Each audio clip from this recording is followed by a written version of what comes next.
And now, it's time for another Dice Tower review with Tom Vasel.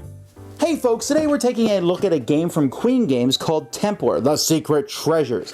Now that sounds exciting. What the game is you're a monk and you're moving around in this monastery and hiding these treasures or placing treasures and then later on getting points for them. It has this aspect of hiding treasures all throughout the monastery and has some pretty cool artwork. It's a pretty neat sounding game. It also has a mechanism I really like in games, which is where you can play a card from your hand and lets you do a different action.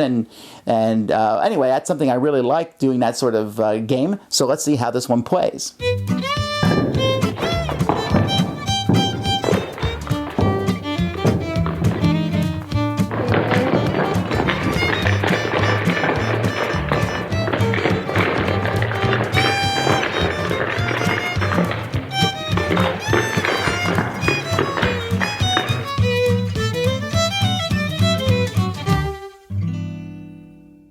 Here's the board for the game, which is made up of different rooms. Here's a room, and here's a room, and here's a room, and here's a room, etc. And these different rooms are connected by doors, although there is a locked door token that starts the game here, but as the game progresses, that door can close between two different rooms, which means you don't get there.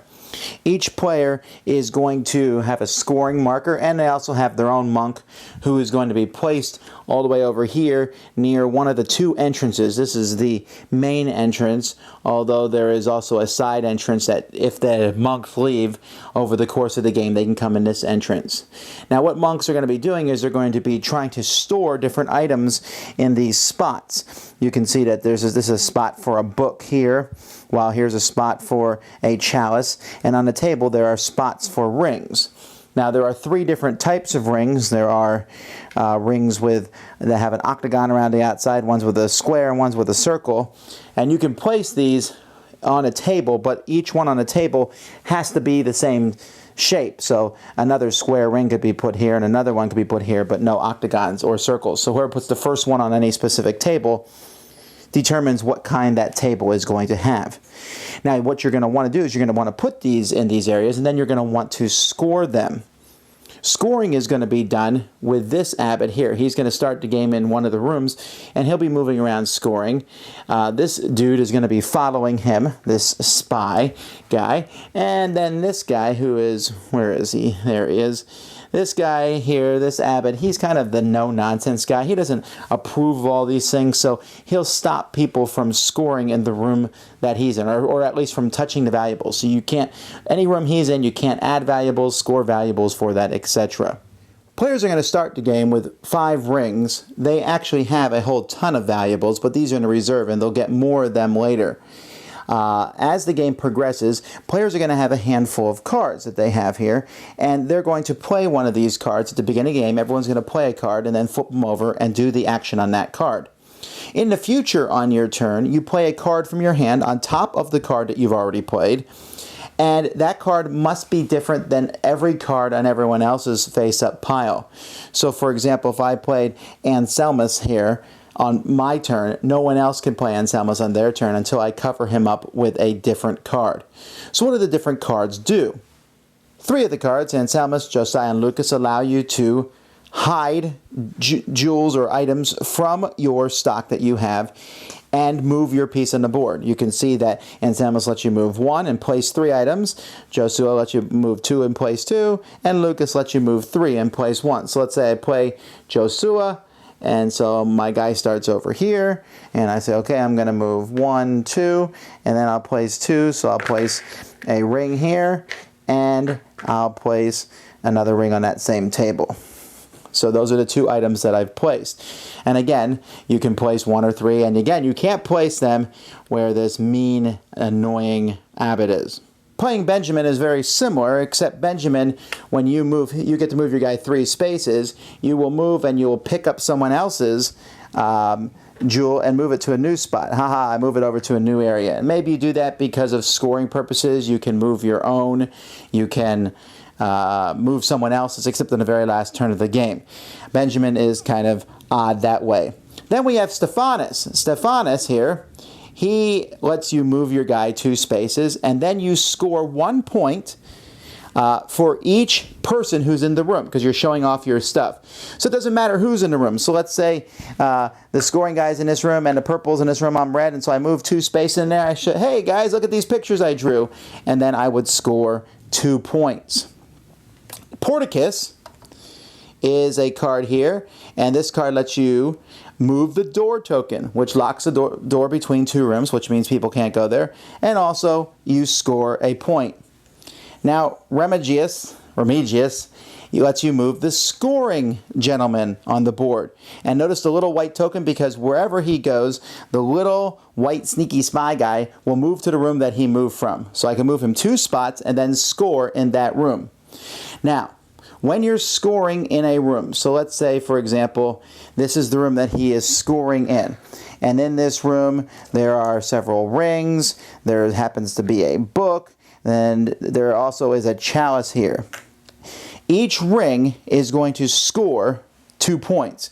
The book itself is going to score 3 points, and the chalice is going to score 5 points.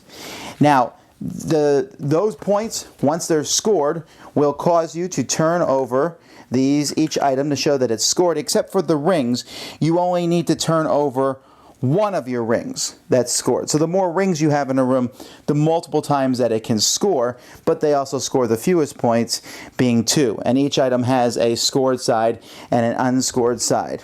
Severus lets you move the Severus. I've been calling him the Abbot, but he's actually the Prior. You can move him 3 spaces, and again, wherever he is, you can't score jewels, you can't place jewels, etc. You also get a point whenever you play him. Maria, she allows you to remove your monk from the board and send them to the harbor. Now the harbor, this is how the harbor looks at the beginning of the game.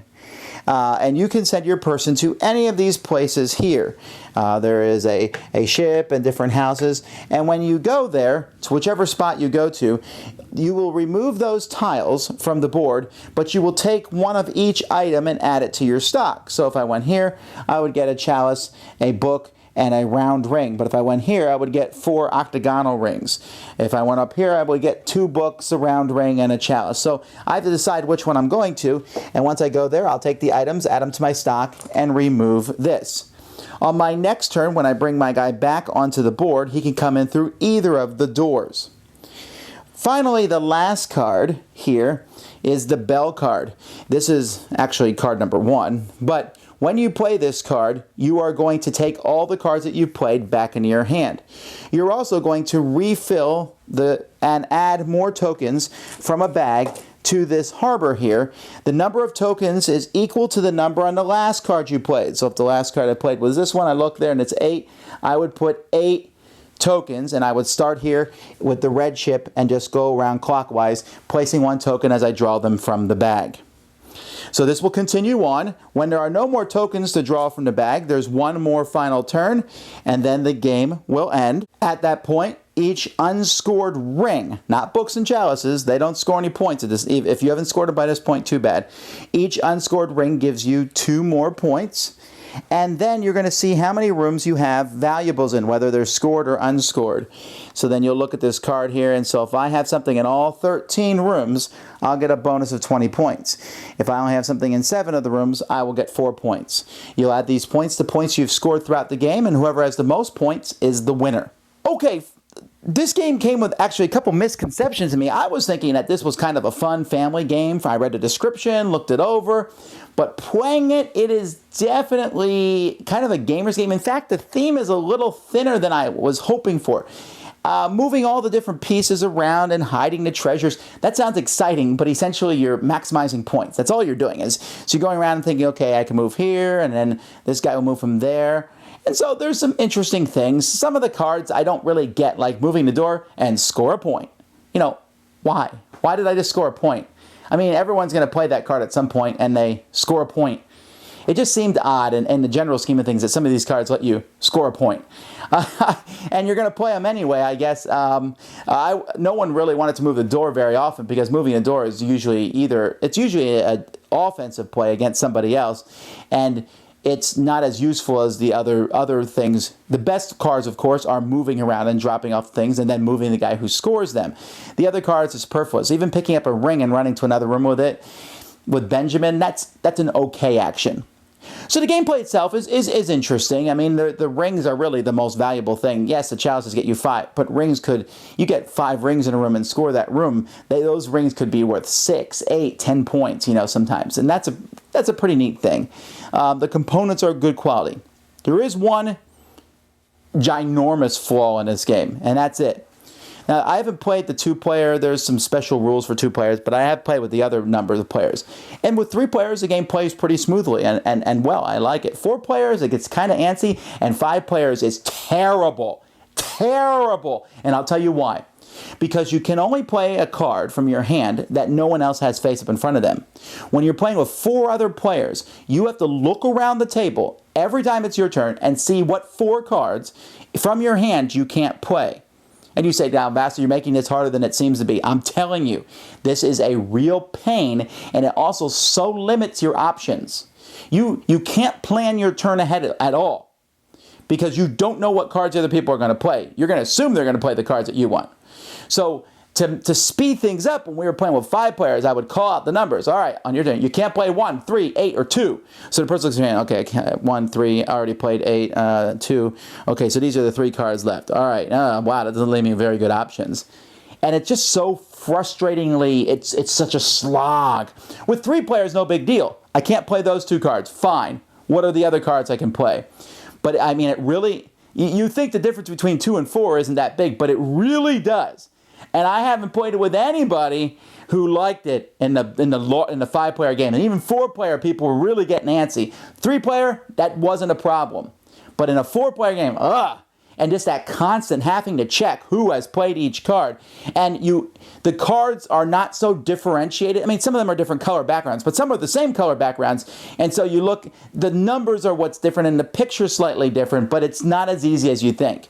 And you say, well, that's just, big deal. But what about the game? But that's the thing. That gives you so few limited options. I love how when you have lots of options, when I can say, ooh, I got all these cards. But as the game progresses, let's say you've played 3 cards, and then people have 4 other cards up there, and they aren't any of the 3 you've played. That leaves you with only 2 or 3 options, even though you have 7 cards in your hand. And that is frustrating about the game. So, Templar, who do I recommend it for? I think it's a solid hour game for 3 players. Like I said, I haven't played with 2. Maybe it works well with 2. With 4, I really wouldn't recommend it. And with 5, don't touch it. Okay? That's how bad it is with 5, I think. But the 3-player game's not bad. But it's kind of mathy. And it's not the kind of game I would bring out for people who weren't really big board gamers because, that's what I thought when I saw it. I'm like, oh, wow, the theme, it's so exciting. Put out the treasures. No, it's about maximizing points and putting things out, and that's not as exciting as you might think it is. This is, I think, a game for gamers. So, a decent game, but with 5... Thanks so much for watching the Dice Tower videos. Find more great videos and reviews as well as our top-rated audio podcast at Dicetower.com. You can also find other great shows at Dicetowernetwork.com. I'm Eric Summerer, and you've been watching The Dice Tower. The Dice Tower is sponsored by Cool Stuff Inc., where you can find great games for great prices. Cool stuff in stock. Check them out at CoolStuffInc.com. Shut the door. Do.